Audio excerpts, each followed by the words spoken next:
하나님 말씀 함께 봉독해 올리겠습니다. 선지자의 제자들의 아내 중에 한 여인이 엘리사에게 부르짖어 이르되 당신의 종 나의 남편이 이미 죽었는데 당신의 종이 야훼를 경유하는 줄을 당신이 아시는 바니이다. 이제 빚준 사람이 와서 나의 두 아이를 데려가 그의 종을 삼고자 하나이다 하니 엘리사가 그에게 이르되 내가 너를 위하여 어떻게 하랴 내 집에 무엇이 있는지 내게 말하라. 그가 이르되 계집종의 집에 기름 한 그릇 외에는 아무것도 없나이다 하니 이르되 너는 밖에 나가서 모든 이웃에게 그릇을 빌리라. 빈 그릇을 빌리되 조금 빌리지 말고 너는 내 두 아들과 함께 들어가서 문을 닫고 그 모든 그릇에 기름을 부어서 차는 대로 옮겨 놓으라 하니라. 여인이 물러가서 그의 두 아들과 함께 문을 닫은 후에 그들은 그릇을 그에게로 가져오고 그는 부었더니 그릇에 찬지라. 여인이 아들에게 이르되 또 그릇을 내게로 가져오라 하니 아들이 이르되 다른 그릇이 없나이다 하니 기름이 곧 그쳤더라. 그 여인이 하나님의 사람에게 나아가서 말하니 그가 이르되 너는 가서 기름을 팔아 빚을 갚고 남은 것으로 너와 내 아들이 생활하라 하였더라. 아멘. 엘리사 때에 있었던 일입니다. 엘리사 때 있었던 일인데 선지생도의 아내가 엘리사를 찾아옵니다. 근데 사정이 딱해요. 선지생도라는 것은 이제 목회자 후보생이에요. 목회자 후보생인데 이렇게 가정을 이루어서 아들도 둘이나 있고, 근데 그만 어떻게 하나님께서 일찍 이렇게 생명을 취하셨어요. 안타깝죠? 참 인생의 문제라는 것은 누구에게나 있는 것입니다. 그래서 우리가 인생 살면서 문제가 없는 인생은 없다. 사연이 없는 삶을 사는 사람은 없다. 우리가 이렇게 말을 합니다. 그러나 여러분, 문제가 있으면 하나님을 찾는 것입니다. 근데 참 딱한 문제가 뭐냐면은 두 아들을 이 채주에게 뺏기게 생겼어요. 채주라는 것은 빚을 빌려준 이 사람이 와서 빌려주었던 돈을 갚으시오. 그런데 왜 돈을 안 갚고 있어? 그렇지 않게 되면은 두 아들을 데리고 가서 내가 종살이라도 시켜서 그 노임을 통해서 내가 빚을 갚은 걸로 내가 여기겠소. 이렇게 했던 것입니다. 그러니 엄마가 얼마나 속이 아프겠어요. 그죠? 남편이 그렇지 않아도 세상을 먼저 떠나서 참 상한 마음 가운데서 인생을 사는데 이제 두 아들까지도 이 채주가 와서 빚을 빌려준 사람이 와서 빚을 못 갚을 것 같으면 두 아들 데리고 가서 내가 일 시켜서 그 노임을 대신해서 내가 빚을 갚은 걸로 내가 여기겠다고 하니 이것이 뭐 하루 이틀에 뭐 빚을 갚을 일이 아닌데 상당하게 많이 빚을 진 것 같아요. 그죠?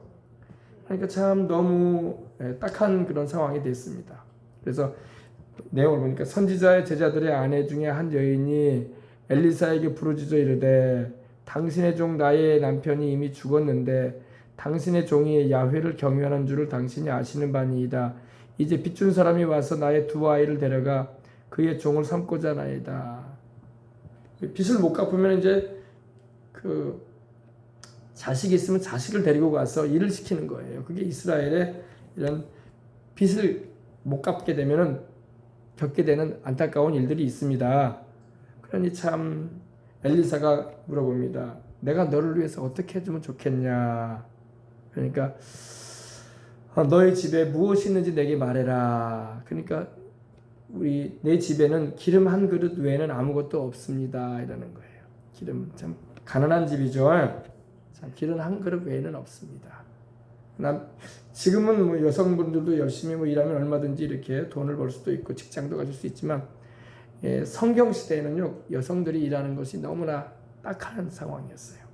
더군다나 남자가 있어서 이 가장이 되어서 처자녀를 먹여 살리는데 그만 먼저 세상을 떠났으니 더군다나 뭐 주의 종의 길 가는 선지생도의 아내였으니 뭐 더 얼마나 형편이 어려웠겠습니까? 그죠? 세상 일도 못하고 하나님 섬기는 일만 하려고 할 텐데 그죠? 이게 참 문제가 보통 문제가 아니었습니다. 자, 우리 인생이라는 것은요, 내 생각대로 내가 꿈꾼 대로 되지가 않아요.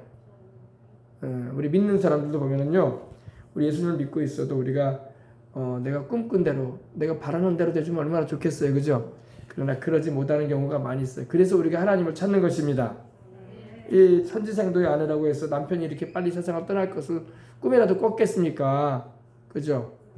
절대 그 마음 가운데 그런 일이 있을 거라는 것을 생각도 안 했을 거예요. 오히려 자녀들과 두 아들과 더불어 이제 내 남편이 엘리사 선생님 밑에서 잘 이렇게 훈련을 받아가지고 하나님의 귀한 일꾼이 되어져서 선지자로서의 사명을 감당할 것이다. 이렇게 여기고, 그래서 우리가 좀 형편이 좀 다른 집안에 비해서 세상에 이렇게 전업하는 이들에 비해서 조금은 좀 어려워도 그래도 우리는 주님을 섬기는 거니까 이겨낼 수 있을 것이다 하고 이렇게 스스로 이렇게 위안을 삼으면서 해왔던 게 분명할 것 같아요. 대부분 그러거든요. 근데 그만 어처구니 없게도 남편이 세상을 떠났어요. 어떻게 세상을 떠났는지 모르지만 아무튼 사고로 갔든지 아니면은 몸이 안 좋아서 이렇게 세상을 떠났든지 먼저 세상을 떠나고 말았던 것입니다. 그러다 보니까 이 엘리사 선지자를 찾아와서 이렇게 자기 사정을 얘기하는데 이렇게 빚을 많이 지고 있다라고 얘기를 하게 되었던 것입니다. 너무나 얼마나 마음이 비참하겠습니까? 말씀드린 것처럼 당시 빚을 지게 되면 아이들을 데리고 가서 7년 동안 빚을 갚는 노동을 지불케 할 수 있는 그런 이렇게 풍습이 있었습니다. 그 다음에 이제 7년이 지난 후에 다시 가정으로 돌아오게 하는. 남편 잃은 것도 서럽고 슬픈데 자식조차 뺏긴다면은 자식조차 또 이렇게 노임 이렇게 물어 여기고 데려가서 부리고 그런다고 하면 이 여인은 정말 소망조차 잃어버리는 그런 아주 슬픈 상황에 부딪히고 말았던 것입니다. 그러나 여러분, 문제 해결의 길이 있습니다. 여러분, 여기서 나오는 엘리사는 바로 우리 예수님을 상징하는 인물이야. 엘리사가 예수님이라는 게 아니라 예수님의 그림자야. 왜? 엘리사가 문제를 해결해 주는 일에 쓰임 받잖아요. 그죠? 우리 하나님께서 엘리사를 쓰셔가지고 이 참 슬픈 이 과부의 가정에 문제를 해결해 주십니다. 여러분, 우리도 문제가 인생을 살아가면서 문제가 없을 수가 없어요. 다 있습니다. 그러나 우리의 문제의 해답이 되시고 우리의 모든 문제를 해결할 수 있으시는 하나님과 우리 예수님께로 오늘도 온 줄 믿습니다. 아멘. 그 인생이라는 게 참 그래요. 내가 열심히 산다고 해서 다 되는 건 아니야. 또 보면은, 그죠? 내가 열심히 아침 일찍 일어나서 저녁 늦게까지 열심히 일하면은 그에 따른 수고한 대로 수입이 들어올 것이다. 지금 그런 세상이 아니잖아요. 지금 그런 세상이 아닙니다. 열심히 그러면 안 산다고 그러면 인생이 잘 되는 것도 또 아니고, 인생을 열심히 산다고 해서 그 대가가 주어지는 세상이 아니란 말이에요. 그러니까 주님의 도움을 구해야 할 줄 믿습니다. 세상 말로 여러분, 실력 좋다고 돈 좀 있다고 되는 세상이 아니에요. 지금은 하나님이 도와주셔야 할 줄 믿습니다. 오늘도 여러분, 하나님의 도움을 구하러 온 줄 믿습니다. 교회는 다른 곳이 아니에요. 내 집은 만민의 기도하는 집이다. 기도는 왜예요? 하나님의 도움을 구하는 거야. 그죠? 크고 작은 문제, 나라를 위한 도움도 구하고, 교회를 위한 도움도 구하고, 내 자녀들을 위한 도움도 구하고, 또 내 직장의 도움도 구하고, 내 사업장의 도움도 구하고, 내 건강의 도움도 구하고. 할렐루야. 좌우지간 도움을 구할 수 있는 곳이 교회야. 근데 교회에서 누구를 찾아요? 하나님을 찾잖아. 하나님을. 한나 같은 경우는 자식이 없는 그 서름을 가지고 와서 하나님 앞에 도움을 구했어요. 하나님, 나에게 자식을 주십시오. 그러면 그 아이를 내가 하나님께 드리겠습니다. 할렐루야. 그랬더니 하나님께서 정말로 아들을 주셨는데 그 아들이 바로 사무엘이 됐어요. 사무엘이죠. 사무엘이라는 것은 하나님이 들으셨다 이 말이야. 할렐루야. 그리고 난 다음에 하나님께서 사무엘을 정말로 한나가 엘리 제사장에 있는 이 하나님의 성막 섬기는 일에 하나님께 나세린을 구별시켜서 하나님께 드리니까 내리 하나님께서 또 자식을 몇 명 줬을까요? 찾아봅시다. 사무엘서. 하나님은 은혜로우신 분입니다. 여러분, 우리 하나님은 자비로우신 분이세요. 아멘. 사무엘을 하나님께 한나가 젖을 뗀 다음에 하나님께 드렸어요. 그 에봇을 입혀서 하나님 섬기게 드렸는데, 나중에 하나님께서 이 한나가 또 얼마나 또 허전했겠어요. 그죠? 근데 우리 하나님은 허전하게 하시는 분이 아닙니다. 2장 21절 보십시다. 자, 18절로 보십시다. 사무엘은 어렸을 때에 세마포 에봇을 입고 야훼 앞에서 섬겼더라. 그의 어머니가 매년 드리는 제사를 드리러, 제사는 바로 오늘날로 말하면 예배입니다. 예배를 드리려 그의 남편과 함께 올라갈 때마다 작은 겉옷을 지어다가 그에게 주었더니, 왜냐면 애기가 자라니까, 애가 자라잖아요. 자라니까 좀 더 큰 걸로 입혀야 되잖아요. 그래서 작은 겉옷을 이제 사이즈를 좀 더 크게 해가지고 매년마다 하나님께 예배 드리러 갈 때에 그것도 가지고 갔다는 것입니다. 지었어요. 엘리가 엘가나와 그의 아내에게 축복하여 이르되 야훼께서 이 여인으로 말미암아 내게 다른 의사를 주사 이가 야훼께 간구하여 얻어 바친 아들을 대신하게, 사무엘을 대신해서 다른 자녀들도 주시기를 원한다 이 말입니다. 하였더니 그들이 자기 집으로 돌아가며 21절 보십시다. 함께 읽겠습니다. 야훼께서 한나를 돌보시사 그로 하여금 임신하여 세 아들과 두 딸을 낳게 하셨고 아이 사무엘은 야훼 앞에서 자라니라. 하나님은 한나의 마음이 허전하지 않게 하셨어요. 그죠?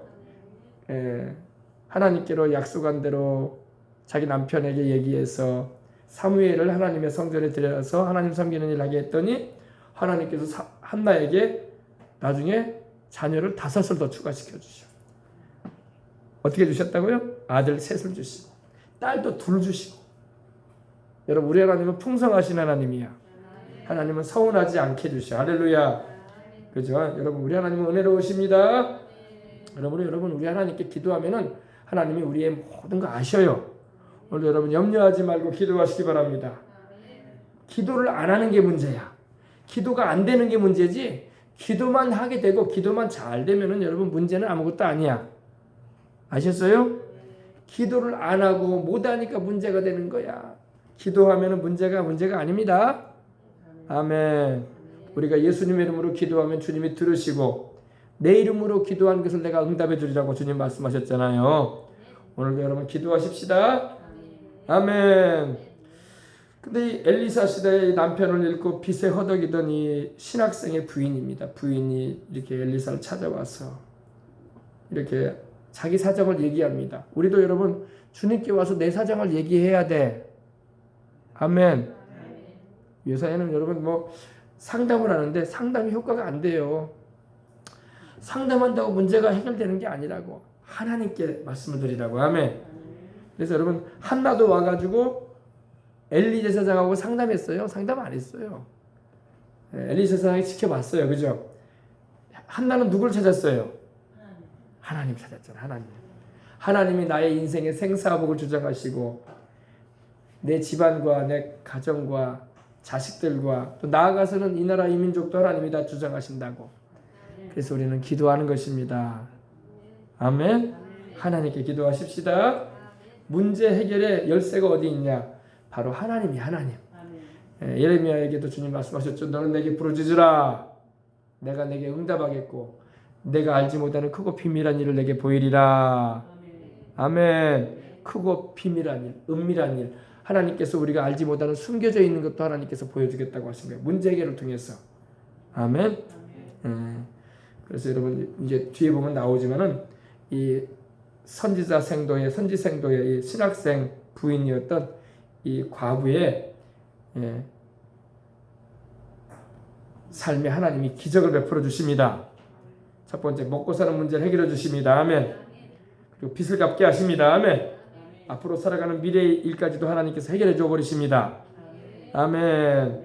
그래서 우리도 여러분 문제가 있으면 주님을 찾아와야 할 줄 믿습니다. 주님을 찾아서 밤새 기도도 해봐야 돼. 근데 밤새 기도를 요즘에 못 하시는 분들이 많아. 여러분 가정에 있을지라도 직장에 있을지라도 여러분 일과를 감당하면서도 설거지를 하면서도 음식을 준비하면서도 여러분이 소파에 앉아서 차를 한잔 마시면서도 마음속으로는 주님을 찾으시기 바랍니다. 찾아야 돼. 운전을 하면서도 주님을 찾아야 돼. 교회에 와서만 기도해야 되는 건가 보다. 아니에요. 교회 와서 당연히 기도해야죠. 그러나 교회에 있지 못해도 내가 여러분이 직장 생활하는 중에도 운전 중에도 버스 안에서도 혹은 여러분이 버스를 기다리시면서도 할렐루야. 또 설거지를 하면서도 여러분이 음식을 장만해서 남편과 또 사랑하는 자녀들에게 맛있는 음식을 제공하면서도 기도를 해야 돼. 잠자리 들면서도 기도하시고 항상 기도를 쉬지 마시길 바랍니다. 항상 기뻐하라. 쉬지 말고 기도해라. 모든 일에 감사해라. 이것이 너희를 향하신 하나님의 뜻이니라. 그리스도 예수 안에서. 아멘. 이 빚에 대한 말이 나와서 그런데 성경에는 빚에 대해서 이렇게 말씀을 합니다. 사람이 살면서 여러분 빚을 안 지고 싶죠, 그죠? 그러나 어쩔 수 없는 상황에 빚을 지는 이들도 있어요. 요즘에는 은행권을 통해서 빚을 많이 져요, 그죠? 뭐 아이들 학자금도 대학에 들어가면 아이들 학자금을 많이 대출받잖아요, 그죠? 등록금. 그래서 이제 졸업하고 난 다음에 이제 아주 저이율로 대출받았기 때문에 이렇게 원금만 일단 조금 더 더해가지고 갚고 갈 수 있도록 나라에서 이렇게 해주는 제도 아닙니까, 그죠? 또 이제 주택자금도 대출받아요, 그죠? 여러분 뭐 아파트나 아니면 뭐나 주택을 하나 내 집을 하나 가지고 싶을 때는 이렇게 이렇게 적금도 들어가지고 이렇게 적용받아가지고 또 대출을 받아가지고 요즘에 우리 지역에도 보니까 아파트를 많이 짓잖아요. 그러다 보니까 은행권에 이렇게 현수막을 걸어놨더라고. 대출해준다고. 주택자금 대출해준다고. 보통 이제 뭐 서류적인 것도 있겠지만은 이렇게 해가지고 이 대출을 해주는 그런 세상입니다. 뿐만 아니라 여러분 살다 보면 돈이 필요해가지고 이렇게 많은 빚을 낼 때도 있습니다. 그러나 이 빚이라는 게 여러분도 다 인생 살면 아시지만은 빚을 안 내는 게 제일 좋습니다. 그죠? 다들 안 내고 싶죠. 안 내고 싶은데 이렇게 꼭 이렇게 빚을 내게 되는 일들이 있게 됩니다. 근데 성경은 근본적으로 로마서 보십시다. 로마서 13장 8절. 사도 바울이 빚에 대한 말씀을 했어요. 성경은 여러분 우리의 경제 생활에 대해서도 말씀을 하십니다. 하나님은요 우리가 영적인 것, 천국 가는 것만 성경에 말씀하고 있지 않나요? 물론 천국 가는 것이 중심이 되어 있죠. 그러나 우리가 경제 생활하는 거, 또 사회 생활하는 거, 직장 생활하는 거, 또 가정에서의 처신하는 거, 이 모든 것이 성경에 다 나와 있습니다. 13장 8절에 보니까 피차 사랑의 빚 외에는 아무에게든지 아무 빚도 지지 말라. 남을 사랑하는 자는 율법을 다 이루었느니라. 아멘. 네, 우리는 여러분 이 바울이 신약 성경에 딱 이 말씀 한 번 해줬어요. 피차 사랑의 빚 외에는 아무에게도 아무 빚도 지지 말아라. 아멘. 성경에 나오죠? 여기 있네. 이거 크게 나왔네, 그죠? 피차 사랑의 빚 외에는 아무에게든지 아무 빚도 지지 말라. 요즘에는 은행권에 많이 빚을 져요. 공식적으로 국가에서 허용해 주는 거기 때문에 빚을 지는데 또 그 이자가 보통 이자가 아니에요, 그죠? 그래도 또 힘든 이자들도 많습니다. 그러나 성경은 하나님 말씀에는 빚은 지지 말고 살아라. 근데 사랑의 빚을 지는 건 괜찮다 그랬어요. 사랑의 빚이라는 것은 우리 하나님께서 우리를 구원하기 위해서 그 독생자 예수 그리스도를 보내셔서 우리의 죄의 빚을 다 갚아주신 것처럼 우리도 진정 이 마음 가운데 하나님이 부으시는 그 사랑으로 말미암아 도움을 줄 수는 있다는 것입니다. 그러나 그런 빚 외에는 빚지지 말아라. 아멘. 자, 그래서 여러분 이 빚에 대한 말씀이 성경에 이렇게 나오고 있습니다. 그 다음에 우리 보십시다. 누가복음 7장 한번 찾아보십시다. 누가복음 7장 41절 이하로 보십시다. 이 부분은 우리 예수님께서 하신 말씀입니다. 누가복음 7장 41절. 우리가 인생을 살면서 이 부분에 대해서 우리가 잘 알아두고 또 유념하고 인생을 살아가면 참 하나님께 은혜가 되고 우리도 주님의 뜻대로 행할 수가 있습니다. 7장 41절 찾으셨습니까? 누가복음 말씀 봉독해 드릴게요. 이르시되 빚 주는 사람에게 빚진 자 둘이 있어 하나는 500데나리온을 줬고 하나는 50데나리온을 줬는데 갚을 것이 없으므로 둘 다 탕감하여 주었으니 둘 중에 누가 그를 더 사랑하겠느냐.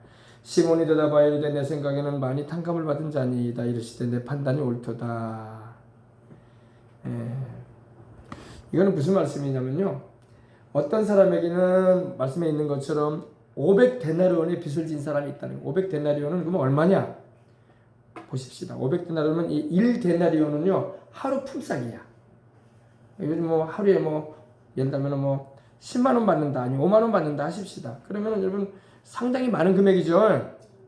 500일 동안 내가 수고해서 이렇게 받을 수 있는 금액이란 말입니다. 그러니 이게 1년 거의 2년은 안 돼도 그죠? 상당히 많은 날을 내가 수고해서 벌어야 될 돈입니다. 그만큼의 빚을 진 사람이 있고, 또 하나는 50데나리온의 빚을 졌는데 50데나리온은 500데나리온에 비해서 10분의 1 정도밖에 안 되지만 그것도 작은 금액은 아니겠죠. 그죠? 50일 동안 일을 해야지 내게 들어올 수 있는 수입이기 때문에. 근데 갚을 것이 둘 다 없어. 둘 다 갚지 못했다는 것입니다. 그래서 그 채주가 돈을 빌려준 사람이 없는 걸로 합시다. 그랬다는 거예요.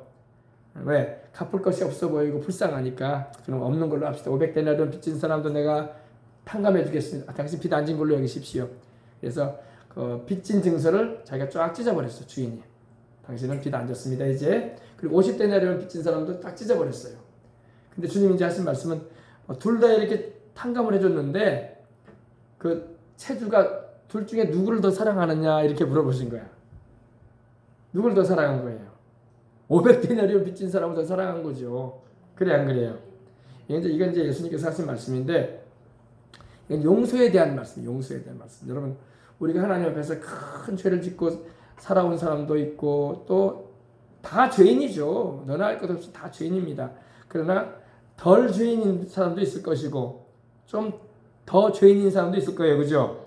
또 비교해 볼 때 좀 더 많은 죄를 지은 사람도 있을 거예요. 그죠? 그러나 우리 주님의 용서는 다 주님의 십자가에 피 흘리신 공로로 용서를 받게 하시는데 큰 죄를 지은 사람은 어떨까요? 더 큰 사랑을 받은 사람으로 여겨진다 이 말입니다. 아시겠죠? 그런 의미를 말씀한 거예요. 그래서 우리 주님의 사랑은 이렇게 크다. 아멘. 그런 말씀을 하실 때에 이 빚에 대한 말씀을 주님이 하셨어요.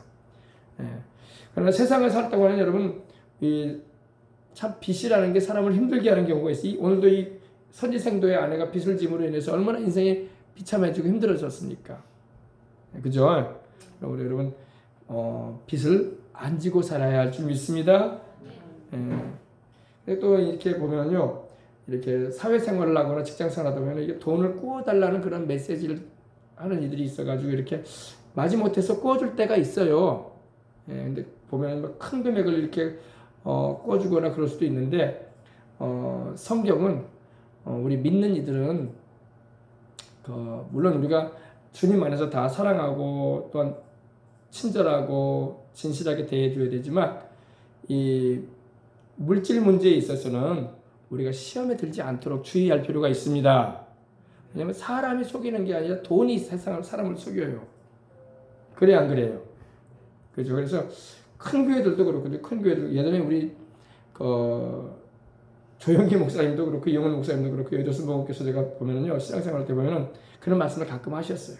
이 돈에 대한 말씀을 가끔 하셨어요. 그래서 성도 간에는 이 물질 거래를 안 하는 게 좋다. 아멘. 왜냐하면은 이것 때문에 사람 잃고 돈을 잃는다.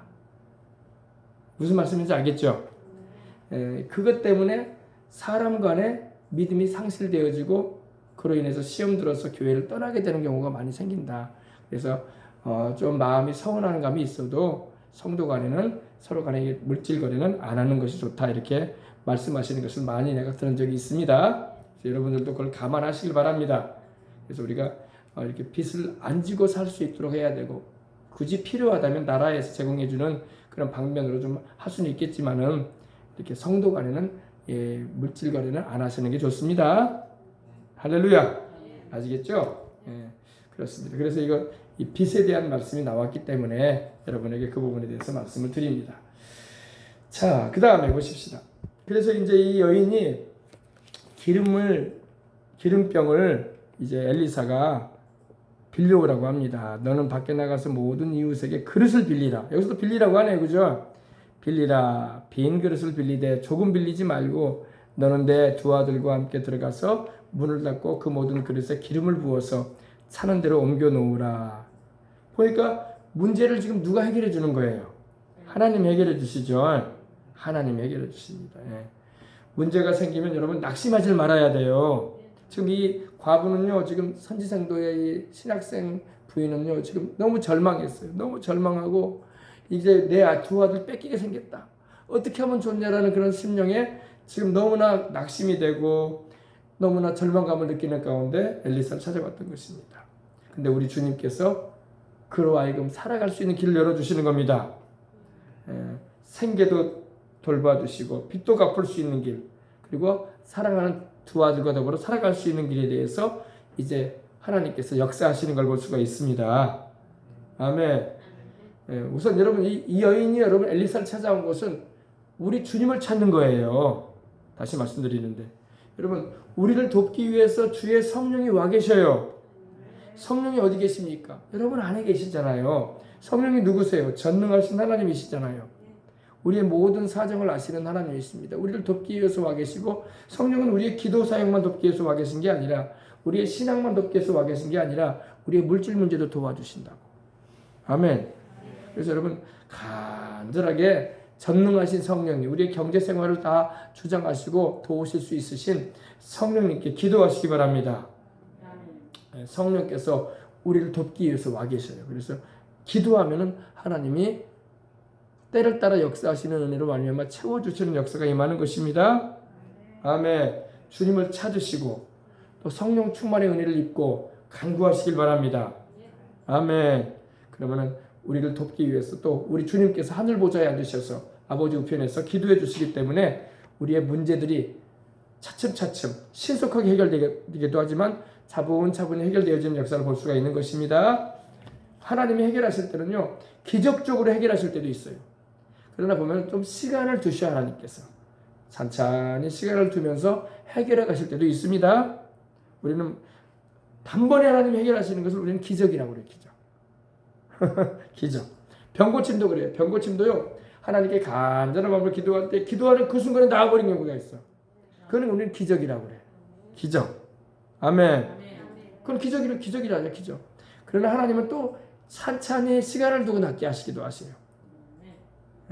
교회에서 예배드리고 가서 가다가 낫는 사람도 있고 집에서 자면서 낫는 사람도 있고 또 며칠 지나다가 나아버린 사람도 있고 할렐루야. 하나님은 또 기간을 두고 치료해 주시는 경우도 있어요. 그거는 신유라고 그래요. 신유. 그래서 문제 해결도 그래요. 하나님께서 물질 문제도 단번에 그냥 하나님이 기적적으로 해결해 줄 때도 있어요. 그러나 차근차근 시간을 두시면서 우리가 계속 기도할 수 있도록 하나님께서 믿음도 자라게 하시면서 하나님을 더 의지할 수 있도록 은혜를 베풀어 주면서 해결해 주시는 경우도 있습니다. 그러므로 우리가 단번에 해결 안 됐다고 실망하거나 낙망하면 안 돼요. 지금 여기 두 아들과 더불어 이 과부도 어떻게 합니까? 시간이 걸리잖아요. 단번에 해결돼 버리지 않았어요. 그죠? 기름 그릇을 빌려오는 시간도 있었고 또 그것을 채우는 시간도 있었고 그것을 내다가 파는 시간도 있었고 그죠? 그러면서 해결됐어요. 그죠? 단번에 엘리사가 짠 하고 하늘에서 돈뭉치가 떨어져 가지고 우리로 말하면 막 동정꾸러미가 떨어져 가지고 해결된 것이 아니었다고요. 차분하게. 할렐루야. 그러므로 여러분 우리가 문제가 다가오고 있고 어려움이 있을 때에 우리의 태도를 바르게 딱 하고 절망하지 말고 낙심하지 말고 전능하신 하나님께 기도하고 나가야 할 줄 믿습니다. 그러면 주님께서 해결해 주시는 것을 나중에 우리는 알아요. 아멘. 당장에는 잘 몰라. 아무 일도 안 일어나는 것 같고 그렇다고. 그러나 시간이 차츰 지나면서 과일이 물이 익어가듯이 그러잖아요. 여러분 지금 한참 과일들이 막 이제 열매 맺고 익어가잖아요. 그죠? 한참 이제 굵어지고 이제 여름 되면 이제 포도도 나올 것이고 그렇지 않습니까? 수박도 이제 나올 텐데 물론 지금은 뭐 하우스 수박도 있어가지고 뭐 마트 가면 있더라고요. 그러나 제철 과일이 나올 때가 있다고. 지금 이제 물을 익어간다고요. 그죠? 하나님이 역사하시는 것도 시간적인 텀을 두신다고. 여러분 모세가 홍해수를 여러분 갈릴 때 단번에 갈라지지가 않았어요. 한번 찾아봅시다. 출애굽기. 우리는 막 영화 보면 모세가 지팡이를 내밀자마자 막 바다가 갈라져 버렸다고 생각하잖아요. 그죠? 영화는 그렇게 나와요. 그러나 성경은 그렇게 말씀하고 있지 않아요. 하나님께서 어떻게 가르쳤나 봅시다. 출애굽기 14장. 영화에서는 아주 스펙타클하게 그냥 장관처럼 그냥 모세가 지팡이를 싹 내미니까 쫙 갈라지잖아요. 그러나 실제는 그러지 않았어요. 어떻게 갈라졌나 보십시다. 성경대로 우리가 믿어야 되니까. 14장 보십시다.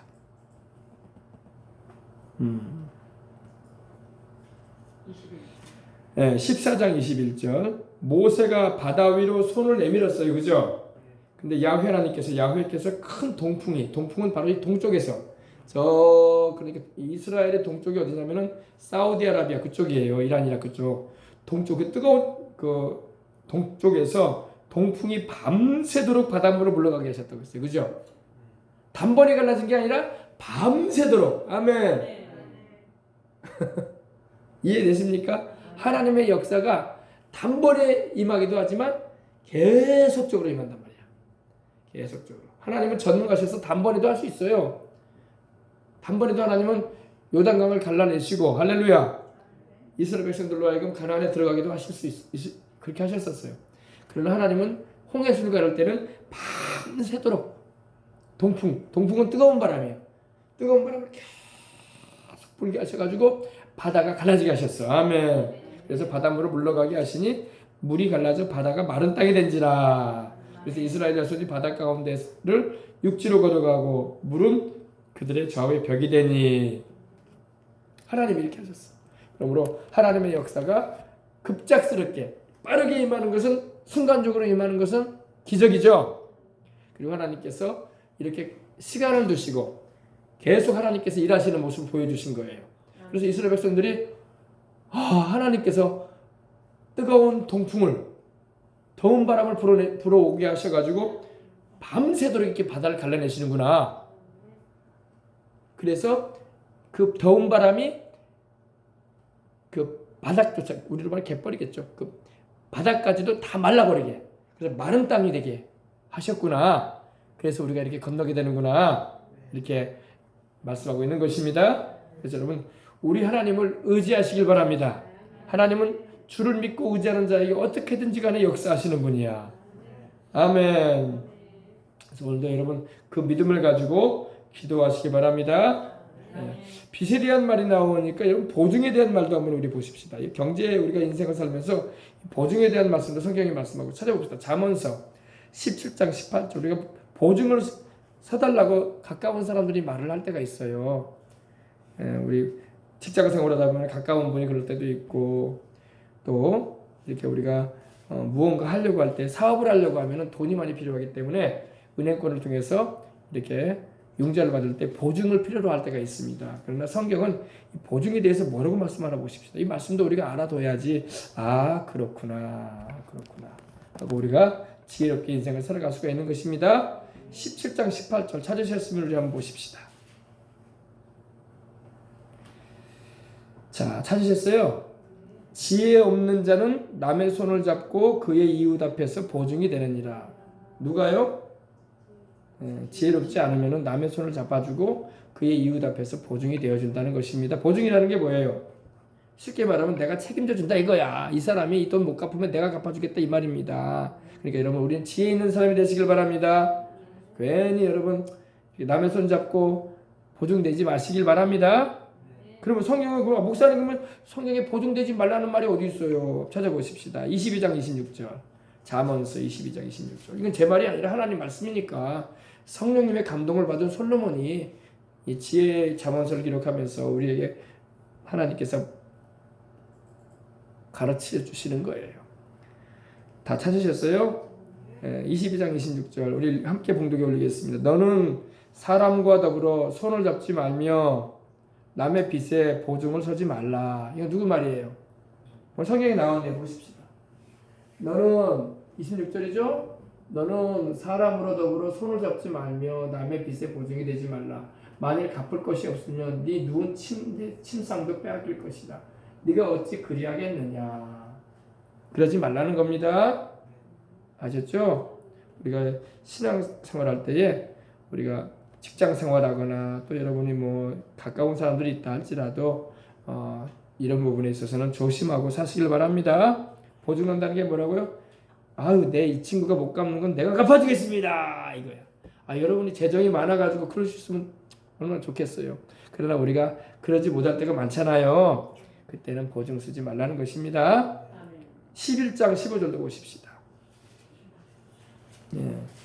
11장 15절. 타인을 위하여 다른 사람을 위하여 보증이 되는 자는 손해를 당할 것이다. 손해를 당한다고 하나님 말씀합니다. 왜냐면요, 그 사람이 나를 손해를 끼치려고 보증을 세우는 건 아니에요. 누가 여러분 자기 가까운 사람을 손해 끼치려고 보증 세울 사람 누가 있어요? 그럴 수는 없어요. 그렇지는 않습니다. 다 선한 마음을 가지고 해요. 어떤 마음입니까? 내가 이 사업 해가지고 돈 벌면 반드시 이자 쳐가지고 갚아줄게. 원금뿐만 아니라 내가 이렇게 빌려주는데 내가 더해서 갚아줄 거네. 이런 좋은 뜻으로 다 해요. 여러분 이렇게 보증 세우면서 야, 너 나한테 보증 세우면 너 못 받는지 알아라. 이렇게 할 사람 아무도 없어요. 그죠? 다 갚을 수 있어. 석 달만 빌려줘. 이번에 사업장 개설해서 돈 들어오면은 너부터 갚아줄게. 네 거부터. 다 그렇게 시작을 해요. 다 선한 뜻으로 해요. 그런 마음으로 하는 거지. 누가 뭐 너 나한테 이거 보증 서주면 이제 큰일 날 준비나 해라. 이렇게 하는 사람 아무도 없어요. 그러나 성경은 뭐라고 말씀하고 있습니까? 하나님은 타인을 위하여 보증이 되는 자는 손해를 당할 것이다. 왜냐하면 그 사람이 나쁜 사람이라서 그런 게 아니라 세상에 그렇게 되지가 않아요. 마귀가 개입한단 말입니다. 그래서 관계를 깨트리고 신뢰를 깨트리게 만들어요. 알겠습니까? 그래서 하지 말라는 거예요. 하나님이. 너 믿음이 좋고 손해봐도 상관없으면 하셔도 괜찮아요. 나야 가진 것이 돈밖에 없고 내가 그거 좀 잃는다고 해서 나 인생에 지장될 것도 없고 이런 사람들은 이런 마음을 가진 분들은 하셔도 괜찮아. 그러나 그로 인해서 마음고생하게 될 것 같단 말이야.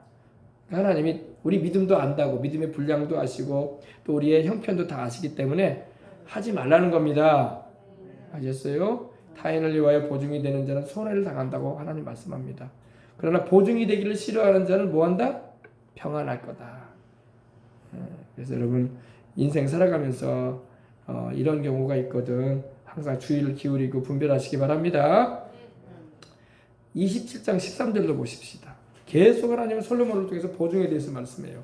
왜냐하면 하나님은 우리의 경제 생활이 엉망이 되길 원하지 않으세요. 타인을 위하여 보증선자의 옷을 취하라. 외인들을 위하여 보증선자는 그의 몸을 볼모 잡을지니라. 보증 서게 되면은 나중엔 다 뺏긴다는 거예요. 옷까지도 뺏긴다는 거야.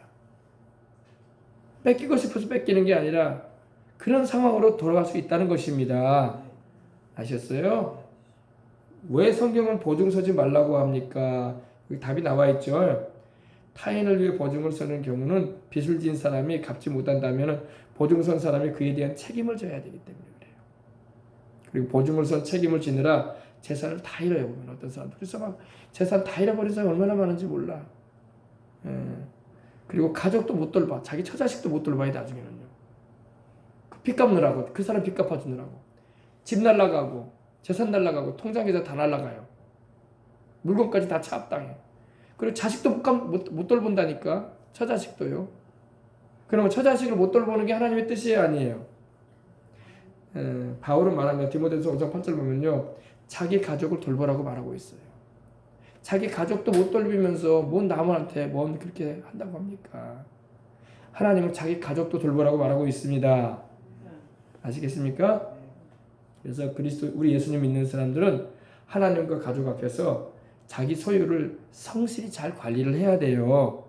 그리고 그것을 주님의 뜻 안에서 잘 선용하면서 살아야 돼요. 알겠습니까? 그래서 보증 서지 말아야 할 또 다른 이유는 보증을 서고서도 빚을 대신 갚아줄 수 없는 경우에는 그 보증 서준 사람하고 이제 원수가 돼요. 그걸 우리는 사람도 잃고 돈도 잃는다 이런 말 하는 거예요. 결국에는 그 사람하고 원수가 돼요. 그 사람은 나에게 서운해해요. 왜? 네가 책임져 준다고 해놓고 왜 안 책임져 주냐? 나는 그 사람에게 책임져 줄 수가 없는데 내 형편상. 그런 일이 돌아오면 둘이 서로 원수가 되는 거야. 서로 서운해버리는 거야. 아시겠죠? 그래서 절대 보증은 성경에 서라고 할 수 있지 않습니다. 조용기 목사님이 그런 말을 설교하면서 현직에 계실 때 그런 말씀 하신 적이 있어요. 지금도 제가 생생해요. 그게. 이런 말씀을 하는 거예요. 큰 교회를 하다 보니까 사람들이 볼 때 굉장히 세계에서 제일 큰 교회고 헌금도 어마어마하게 들어오는 교회라고 여겨지잖아요. 그러니까 이 사업하는 사람들이 상담을 하고 들어오는 거야. 조 목사님이 좀 담보 좀 서주십시오. 보증 좀 서가지고 돈 좀 나한테 좀 이렇게 책임져 주십시오.